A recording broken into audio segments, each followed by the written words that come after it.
Qual é a natureza da mente humana? A mente e o corpo formam uma unidade orgânica ou eles possuem uma composição diferente? Mente e corpo. Como que o corpo e a mente se relacionam? Como que a gente pode estabelecer uma relação entre a mente e o cérebro, por exemplo? Nós somos seres que possuem um corpo, que é comandado pela mente, pela consciência, ou é impossível a gente dissociar corpo e mente?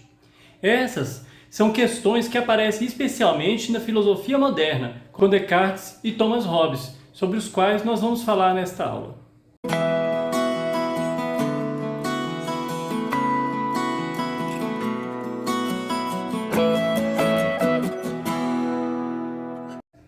Descartes, ele separa radicalmente matéria e espírito, ou corpo e mente. Essa concepção ficou conhecida como dualismo cartesiano, porque se refere a Descartes, né?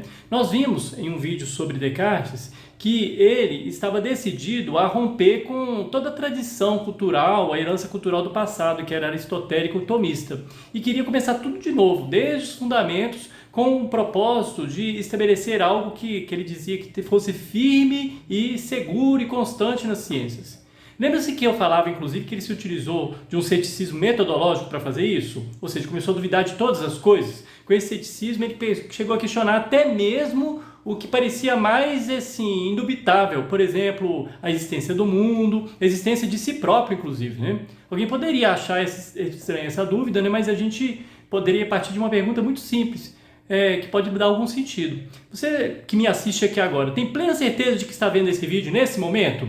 Ou existe a possibilidade de que você esteja sonhando com isso? Ou tendo um pesadelo por causa de uma prova de filosofia?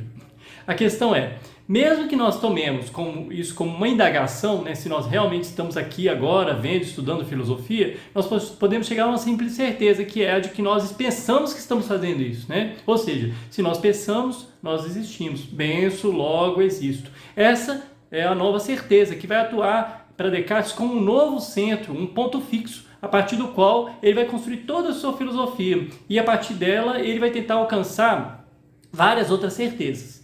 Primeiro, por exemplo, lá no livro de Meditações Metafísicas, ele precisou provar a existência de Deus, para depois demonstrar como se podia conhecer o mundo exterior. Nessa tarefa, ele foi construindo a sua teoria da realidade, que acabou sendo estruturada em três classes, ou substâncias, ou coisas, que a gente poderia dizer substância infinita, a res infinita, res é coisa em latim, né, que tem como propriedade essencial a infinitude, ou seja, trata-se de Deus, né, que é infinito, né, um ser que criou todas as coisas. A substância pensante, que seria a res cogitas, né, ou coisa pensante, né, que seria ativa, que tem como propriedade essencial o entendimento e corresponde à esfera do eu ou da consciência, entendido, por exemplo, como sujeito de toda atividade do intelecto. Né? E em terceiro lugar, a substância extensa, que seria a res extensia, né, que é passiva, que tem como propriedade essencial a extensão do espaço, ou seja, o comprimento, largura, profundidade, ou as formas, o movimento. E essa substância extensa, ela seria o mundo corpóreo ou material como a gente conhece. Né?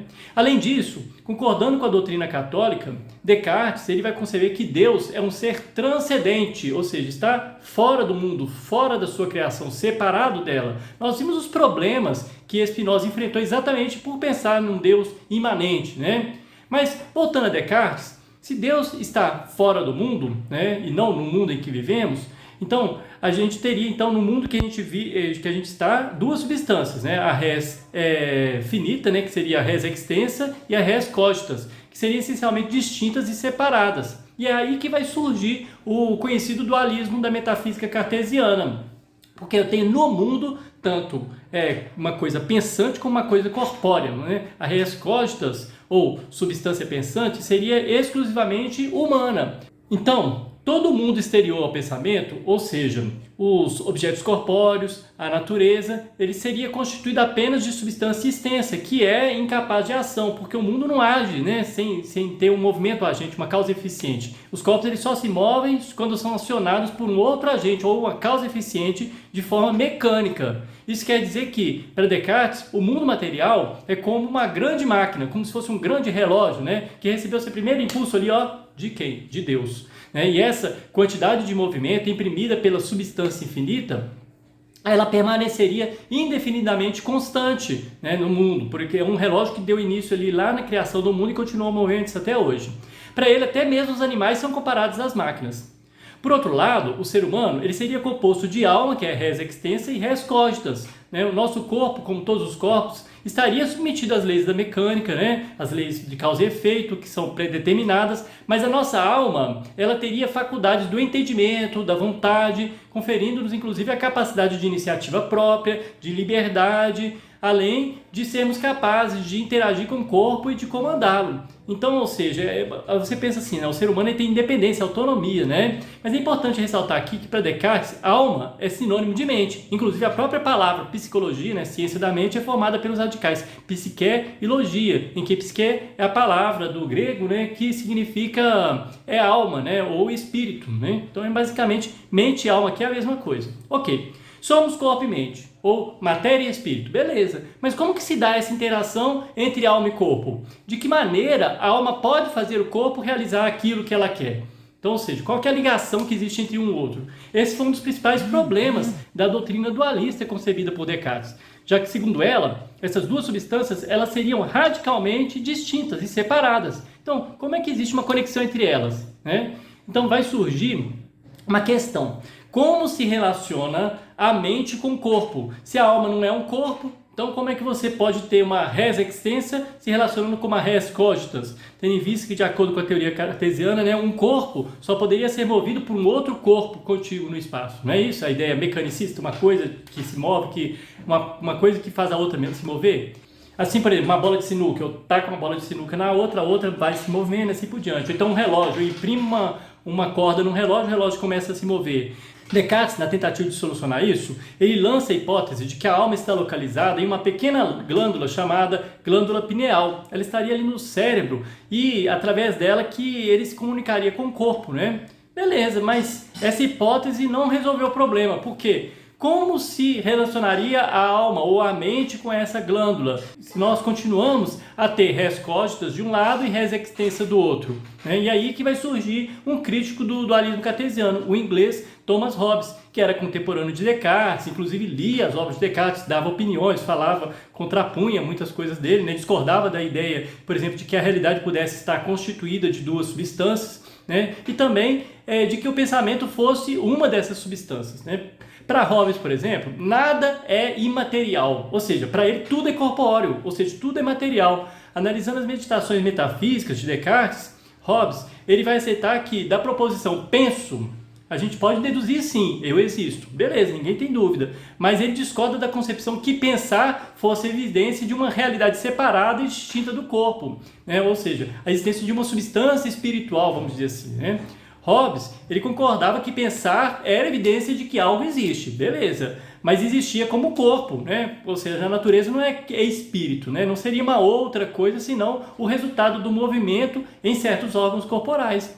Então nós vimos que, para Hobbes, é pela sensação que se inicia todo o processo de conhecimento. Lembra-se disso quando eu falava, por exemplo, da concepção do empirismo, Todo conhecimento surge a partir da experiência sensível.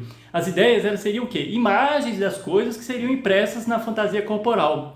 Em suma, então, a gente tem aqui a posição de Descartes e de Hobbes. De um lado, nós temos os materialistas como Hobbes, para quem a mente é um processo material ou físico, um produto do funcionamento cerebral.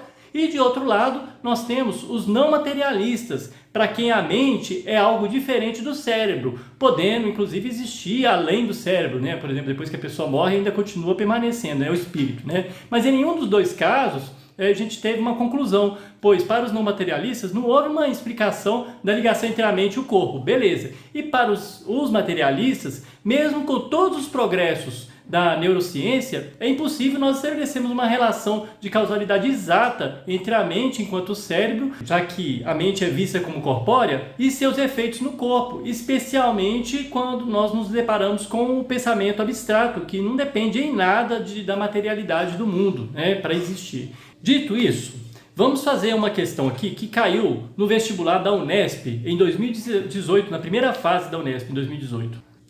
A questão traz um texto aí da área da psiquiatria, do Alexandre Moreira, que vai falar exatamente sobre essas duas concepções. De um lado, dizem os materialistas, a mente é um processo material ou físico, um produto do funcionamento cerebral. De outro lado, de acordo com as visões não materialistas, a mente é algo diferente do cérebro, podendo existir além dele. Ambas as posições estão enraizadas em uma longa tradição filosófica que remonta, pelo menos, à Grécia Antiga. Assim, enquanto Demócrito defendia a ideia de que tudo é composto de átomos e todo pensamento é causado por seus movimentos físicos, Platão insistia que o intelecto humano é imaterial e que a alma sobrevive à morte do corpo. Então vocês podem ver que esse texto ele vai trazer exatamente essa discussão. Então, a partir das informações e das relações presentes no texto, conclui-se que, letra A, a hipótese da independência da mente em relação ao cérebro teve origem no método científico? Olha, a assertiva que está sendo trazida aí, ela está mostrando exatamente que não, né? Ela vai ganhar mais ênfase, sim, na época da filosofia moderna e tal, mas ela vai se iniciar lá na Grécia Antiga, de acordo com essa assertiva, né? Já lá com Demócrito, com o atomismo de Demócrito, né? Com a filosofia platônica, então não. A letra B, a dualidade entre mente e cérebro foi conceituada por Descartes como separação entre pensamento e extensão? Certo, acabamos de falar exatamente isso, né? Porque para ele mente é uma coisa, cérebro é outra. Cérebro é o corpo, né? Mente seria exatamente o pensamento. Então nós temos uma separação. Então já seria a letra B. Mas vamos ler o restante aí só para a gente poder entender a questão mais. O pensamento de Santo Agostinho se baseou em hipóteses empiristas análogas às do materialismo? De jeito nenhum. Santo Agostinho, como nós falávamos já em outras aulas, ele tem como herança a filosofia de Platão, né? E Platão ele defenderia exatamente o contrário, como nós vimos nessa assertiva aí, né? Essa ideia entre separação entre alma e corpo, uma subsistência da alma independentemente do corpo, etc. Então, letra D. Os argumentos materialistas resgatam a metafísica platônica. Gente, acabei de falar, tem nada a ver, né? Exatamente o contrário, né? Letra E. O progresso da neurociência estabeleceu provas objetivas para resolver um debate originalmente filosófico. Olha, provas objetivas nós não podemos dizer não. Nós podemos dizer que houve progresso? Houve. Mas nós não conseguimos resolver esse debate originalmente filosófico. Mesmo porque, como dizia Kant, né, existe um limite para a razão, né, e esse limite ainda existe. Né? Nós não podemos saber, por exemplo, qual que é a independência entre a alma e o corpo, entre a mente e o corpo, né, tomada nesse sentido. Então, gente, fica aí a letra B. A dualidade entre mente e cérebro foi conceituada por Descartes como separação entre pensamento e extensão. Eu espero que tenha sido claro. Até a próxima aula.